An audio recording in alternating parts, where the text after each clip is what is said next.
இந்த நாட்டுல வந்து ஒரு விடுதலைன்னு நீங்க கொடுக்கறதா இருந்தா அது யாருடைய விடுதலை இருந்து தொடங்கணும் அப்படின்னா ஒடுக்கப்பட்ட மக்களினுடைய விடுதலையில இருந்து தான் தொடங்கணும். ஒடுக்கப்பட்ட மக்களினுடைய விடுதலையில தான் தொடங்கணும். அப்போ அவங்களுக்கான அரசியல் பிரதிநிதித்துவம் கொடுக்கணும் அப்படின்னு சொல்றாரு.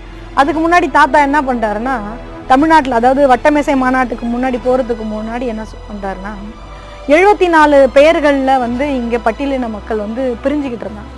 இது ஒரு முக்கியமான வரலாறு. அதாவது இங்க பல்லர், பறையர், அருந்ததியர், சக்கிலியர், தேவேந்திரர், வண்ணார், குதிரை வண்ணார் இப்படின்னு 74 பெயர்கள்ல அடையாளப்பட்டுக்கிட்டு இருந்தாரு. இவர் என்ன பண்றாரு, பறையன்னு அரசியல் பண்ணணும்னு நினைச்சவரு, பறையன்னு இதழ் நடத்தின அவரு என்ன பண்றாரு, என் மக்கள் எல்லாம் ஒரு குடையின் கீழே நான் ஒன்று திரட்டணும், அதனால இவங்களை தனித்தனியா பிரித்தாளுவதற்கு ஆதிக்க சாதிகளோ இல்ல மற்றவர்களோ அரசியல் செய்வதற்கு எதிர்காலத்துல வாய்ப்பு இருக்கு, அதனால இந்த மக்களை ஒற்றை பெயரின் கீழே தான் அழைக்கணும் அப்படின்னு சொல்லிட்டு ஒரு பேரை முன்மொழிகிறாரு.